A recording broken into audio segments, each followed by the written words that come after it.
Connection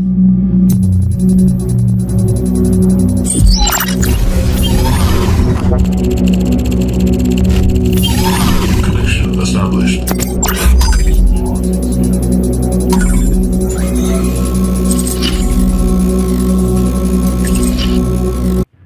Assalamualaikum warahmatullahi wabarakatuh.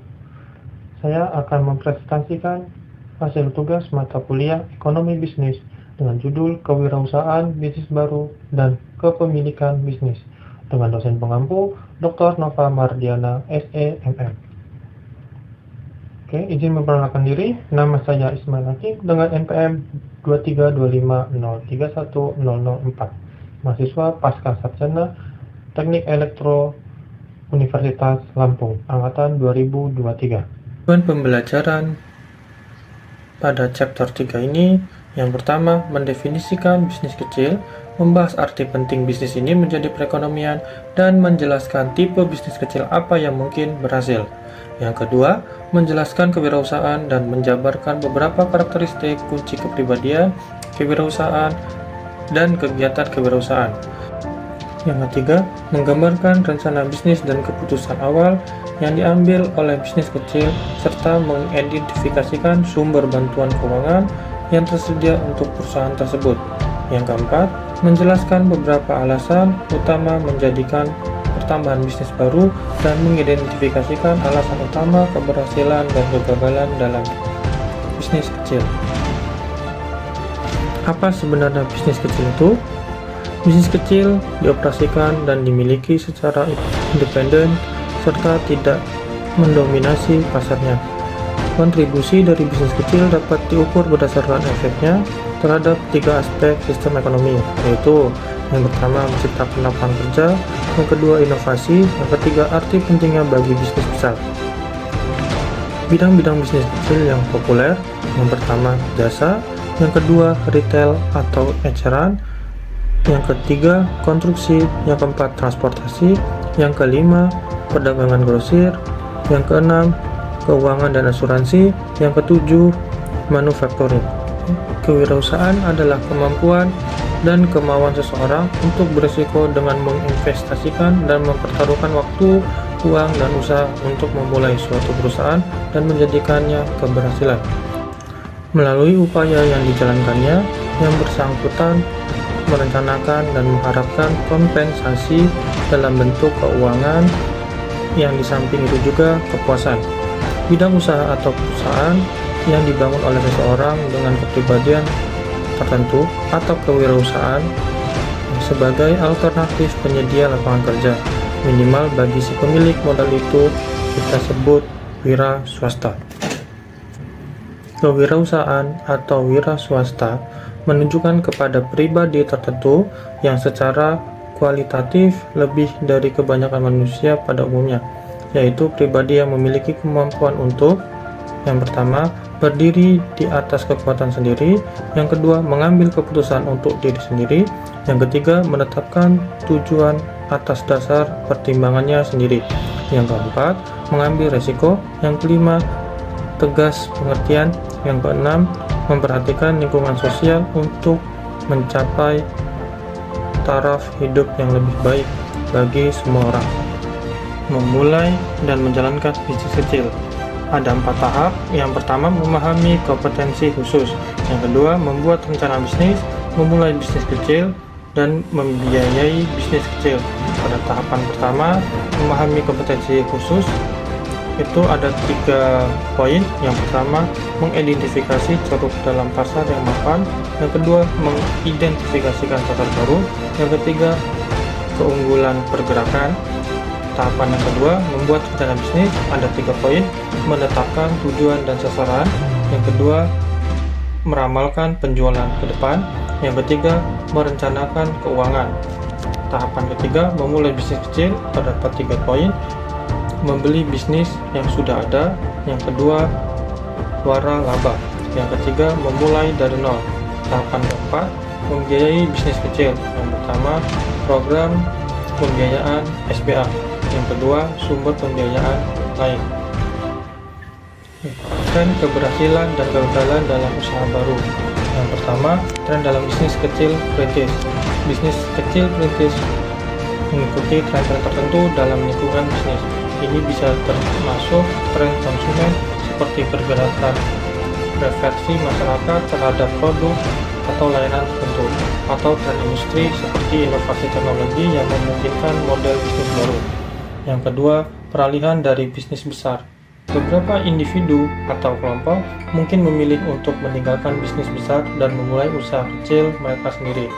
Ini bisa disebabkan oleh beberapa alasan, termasuk keinginan untuk memilih kendali yang lebih besar atau bisnis mereka, meningkatkan fleksibilitas, atau merespon perubahan dalam pasar atau industri. Yang ketiga, kehadiran perdagangan elektronik.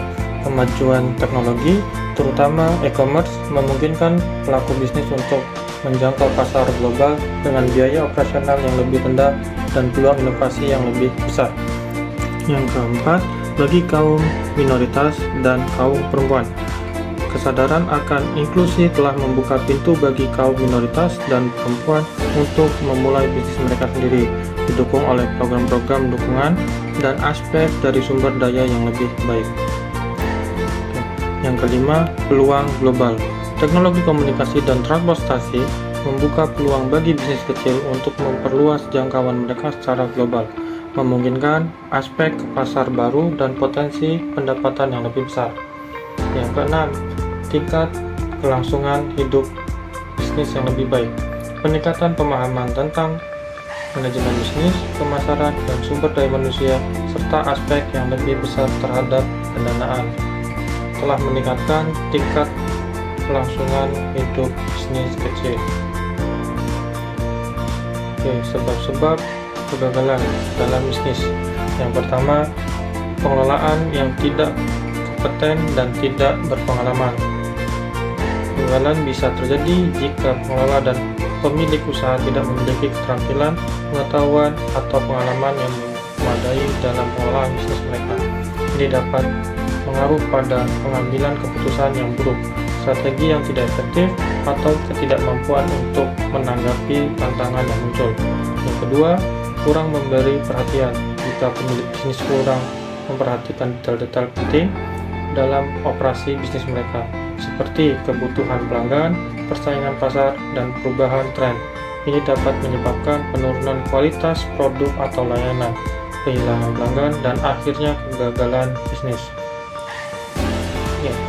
Sebab kegagalan yang ketiga, sistem pengendalian yang lemah. Kegagalan dapat terjadi jika bisnis tidak memiliki sistem pengendalian yang efektif untuk mengawasi kegiatan operasional, mengelola risiko, atau menilai kinerja. Kurangnya pengendalian dapat menyebabkan pemborosan sumber daya, kehilangan keuangan, atau penyalahgunaan kepercayaan. Yang keempat, kurangnya modal.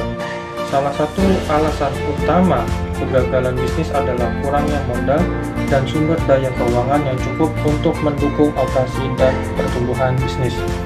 Tanpa modal yang memadai, bisnis mungkin tidak dapat memenuhi kewajiban keuangannya. Selanjutnya, sebab-sebab keberhasilan dalam bisnis. Keberhasilan dalam bisnis seringkali dipicu oleh kombinasi faktor-faktor untuk mencapai tujuan yang telah ditetapkan. Ini melibatkan komitmen yang tinggi terhadap bisnis serta mampu untuk tetap fokus dan bertahan dalam menghadapi tantangan. Selain itu, memiliki kompetensi manajerial yang baik sangatlah penting. Ini mencakup kemampuan dalam mengelola sumber daya secara efisien, membuat keputusan yang tepat, dan memimpin tim dengan efektif untuk mencapai tujuan bersama. Sebab-sebab keberhasilan yang pertama adalah kerja keras, dorongan, dan dedikasi. Yang kedua, permintaan pasar atau produk atau jasa yang disediakan. Yang ketiga, kompetensi manajerial. Yang keempat, inovasi produk atau layanan. Yang terakhir, pemahaman terhadap pasar. Selanjutnya, kepemilikan bisnis non-koperasi. Yang pertama, usaha perseorangan. Yang memiliki kelebihan dan kekurangan dalam usaha perseorangan. Untuk kelebihan usaha perseorangan adalah memiliki bisnis sendiri, pemilik tidak bertanggung jawab kepada siapapun kecuali diri sendiri, keringanan pajak bagi usaha yang memungkinkan mengalami kerugian pada awal kemunculannya. Kelemahan usaha perseorangan: kewajiban tidak terbatas. Jika perusahaan gagal menghasilkan uang, tagihan harus dibayar sendiri atau menggunakan uang pribadi, dan usaha akan bubar apabila pemiliknya meninggal. Nah, pemilikan yang kedua adalah persekutuan atau kelompok. Ini memiliki kelebihan dan kekurangan. Kelebihan persekutuan atau kelompok: mudah meminjam uang di bank, dapat mengundang sekutu atau teman baru untuk menanamkan modal. Kelemahan dari persekutuan adalah kewajiban tidak terbatas, di mana setiap sekutu wajib menanggung utang yang dibebankan atas nama persekutuan. Jika salah satu sekutu meninggal atau keluar, persekutuan tersebut akan bubar. Selanjutnya, alternatif persekutuan umum. Ada 4 aspek. Yang pertama, persekutuan terbatas, sekutu terbatas, sekutu umum atau aktif, persekutuan terbatas umum. Untuk yang pertama, persekutuan terbatas, struktur bisnis di mana mitra umum bertanggung jawab penuh atas utang dan kewajiban bisnis, sementara mitra terbatas hanya bertanggung jawab sebagai investasi mereka. Yang kedua, sekutu terbatas, bentuk kemitraan dengan sekutu umum bertanggung jawab secara penuh, dan sekutu-sekutu yang hanya bertanggung jawab sesuai investasi mereka. Sekutu umum atau aktif, individu atau entitas yang secara aktif terlibat dalam pengelola bisnis dan bertanggung jawab penuh atas utang dan kewajiban. Persekutuan terbatas umum, kombinasi mitra umum yang bertanggung jawab penuh dan mitra terbatas yang hanya bertanggung jawab sesuai dengan investasi mereka. Selanjutnya, koperasi. Koperasi itu adalah kelompok usaha perseorangan atau perseorangan sepakat untuk bekerja sama demi kepentingan bersama.